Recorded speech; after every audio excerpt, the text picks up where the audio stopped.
बढ़ते हैं आगे। और अब वक्त है न्यूज़ पर यूज सेगमेंट का। आज हम आपकी मुलाकात करवाने जा रहे हैं देश की दिग्गज capital goods company Thermax limited से।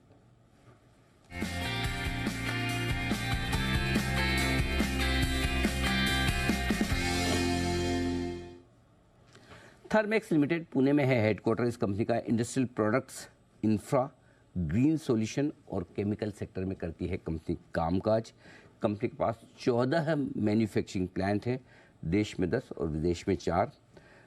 30 से ज़्यादा करीबन इंटरनेशनल ऑफिस है और 90 से ज़्यादा देशों में थर्मेक्स लिमिटेड का कामकाज है। आइए हम आपकी मुलाकात करवाते हैं कंपनी के एमडी और सीईओ आशीष भंडारी साहब हमारे साथ कार्यक्रम में शामिल हो रहे हैं। भंडारी साहब अप्रैल 2020 में जॉइंट एमडी के तौर पर कंपनी में जुड़े हैं और आपने आईआईटी बॉम्बे से बीटेक की डिग्री हासिल की है। ड्यूक यूनिवर्सिटी से आपने एमबीए की डिग्री हासिल की है। 30 साल से ज़्यादा लंबा गहरा अनुभव भंडारी साहब का है पूरी इंडस्ट्री का। सर बहुत बहुत स्वागत है आपका, धन्यवाद हमें समय देने के लिए। सबसे पहले शुरुआत डिमांड को लेकर करना चाहता हूं, क्योंकि जो हमें संकेत मिल रहे हैं कि इंफ्रास्ट्रक्चर को लेकर कैपिटल गुड्स कंपनियों के पास भारी भरकम ऑर्डर है, डिमांड अच्छी है, पाइपलाइन काफ़ी स्ट्रॉन्ग है। क्या आप भी ऐसा महसूस कर रहे हैं? यदि हाँ तो जरा एक अंदाज़ा दें सर। अनिल जी नमस्ते, आपको भी, आपके सारे दर्शकों को भी, और धन्यवाद मुझे आज शो पे लाने के लिए। Thank you sir. डिमांड को मैं डिवाइड करूंगा 2-3 पार्ट्स में। पहला पार्ट है जो कि डिस्कशन मेरे पहले भी जो आप कर रहे थे, कंजम्पशन स्ट्रांग है। कंजम्पशन स्ट्रांग होने की वजह से मल्टीपल सेक्टर्स जहाँ पे थर्मैक्स काम करता है, food and beverage, textiles, pharmaceuticals, chemicals, ऐसे काफी सेक्टर्स में मैं जहाँ पे भी कस्टमर से बात करता हूँ उनकी डिमांड स्ट्रांग है। और वो सब एक्सपेंशन का और कार्बन फुटप्रिंट कैसे कम किया जाए उसके लिए इन्वेस्टमेंट्स, ये सारे टेबल पे हैं और रहेंगे आगे के लिए भी। काफी कंपनीज इंडिया के बाहर भी एक्सपेंशन कर रही हैं, तो जिससे भी मैं बात करता हूँ वो सब पॉजिटिव है। दूसरी तरफ अगर हम देखें तो जो बड़े बड़े सेक्टर्स हैं जहां से हमारे सबसे बड़े ऑर्डर्स आते हैं, जो कि रिफाइनिंग एंड पेट्रोकेमिकल, पावर और स्टील वगैरह के सेक्टर्स हैं, वहां पर मैं रिफाइनिंग एंड पेट्रोकेमिकल का तो 1 साल से पहले से बोल रहा था कि ऑर्डर पाइपलाइन फ्यूचर में थोड़ी कम होगी, क्योंकि सेक्टर थोड़ा स्लो डाउन से जा रहा है, क्योंकि नए कैपेक्स में एक और साइकिल आने में टाइम लगता है। ये थोड़ी सिक्लिकल एक्टिविटीज होती हैं।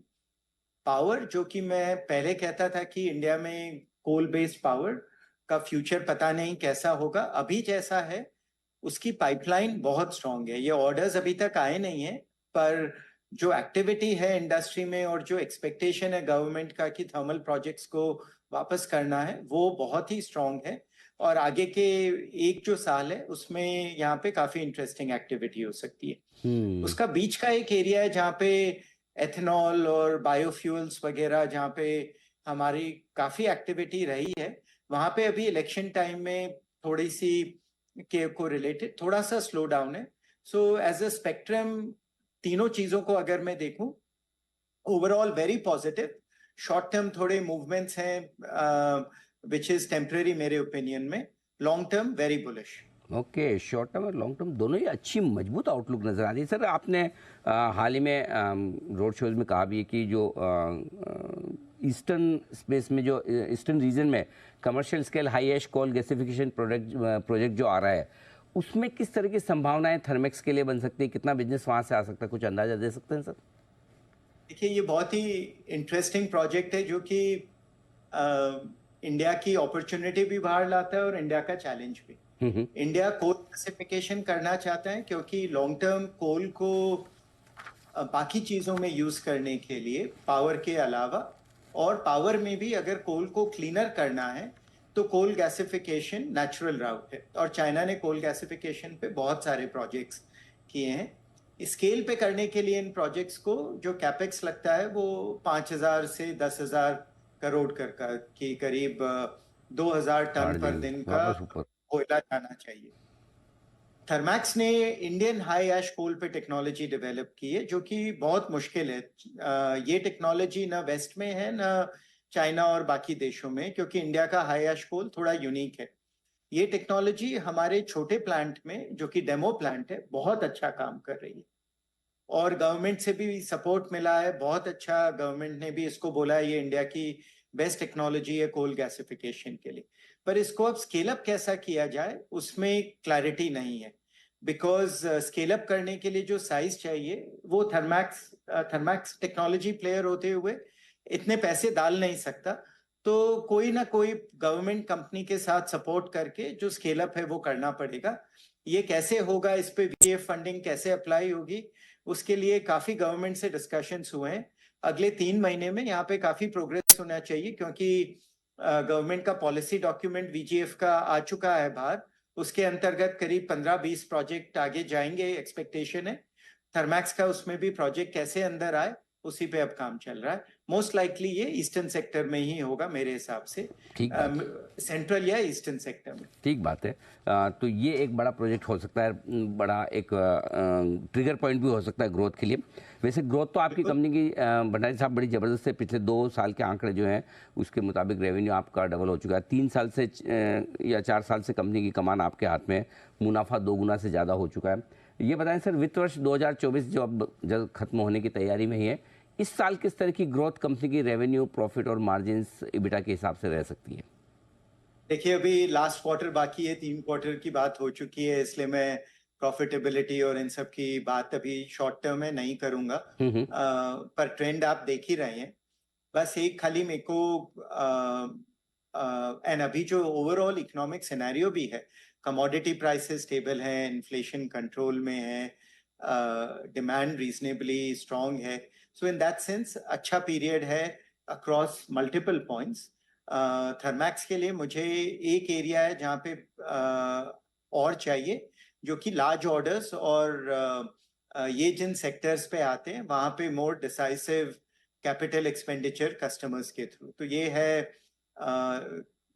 जो पावर इंडस्ट्री में है, जो स्टील इंडस्ट्री में है, और जो refining and petrochemical, in sectors की जो अपॉर्चुनिटीज हैं उनको मैं ऑर्डर्स में कन्वर्ट करते हुए देखना चाहूंगा। Otherwise mostly positive, very positive sentiment. Power, oil and gas, refining, steel, ये बड़ी इंडस्ट्रीज है। अगर यहाँ से ऑर्डर मिले तो और भी। वैसे तो आपकी ऑर्डर बुक तो स्ट्रॉन्ग है सर। जो मेरे पास नंबर है 10,700 करोड़ से ज़्यादा के ऑर्डर आपके पास ऑलरेडी है। हाल ही में कितने नए आए और ये ऑर्डर कब तक पूरे करने हैं? तो ये ऑर्डर करीब करीब देखिए, जो करीब 1 साल तक के का टिपिकल साइकिल होता है। हमारी आधी order book relatively shorter cycle होती है, आधी ऑर्डर बुक बड़े साइकिल की होती है। सो मिक्स्ड है। पर ये जो 10,500 करोड़ 11,000 करोड़ का बैकलॉग है, वो करीब करीब एटलीस्ट 1 साल में तो क्लियर हो जाएगा। मतलब क्योंकि कुछ ऑर्डर्स हैं जो 1 साल से लंबे हैं, पर और काफी हैं जो बुक एंड बिल हम जिन्हें कहते हैं, जो कि 1 साल में ही आते हैं और हम उन्हें एग्जीक्यूट करते हैं, वो भी काफी आएंगे। मिला के करीब मतलब एक्सपेक्टेशन से 11 से 12,000 करोड़ तो अगले साल होना ही चाहिए हमारी रेवेन्यू का। चलिए, बहुत बढ़िया सर। उम्मीद करते हैं कि जिन 3-4 इंडस्ट्री से आप और मजबूत ऑर्डर ग्रोथ चाहते हैं, वहाँ से कैपिटल एक्सपेंडिचर्स बड़े होते दिखें।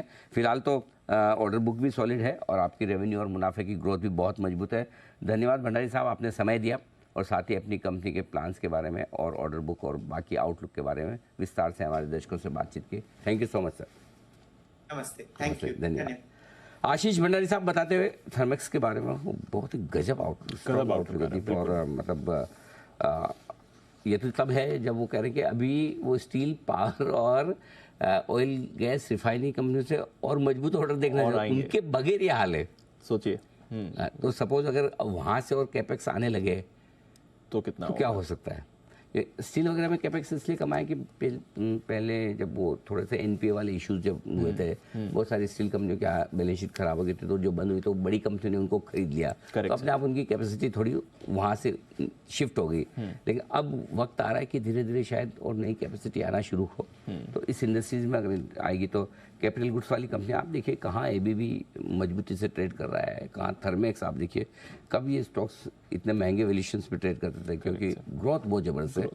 200 करोड़ से 450 करोड़ का मुनाफा कर लिया कंपनी ने 2 साल के भीतर।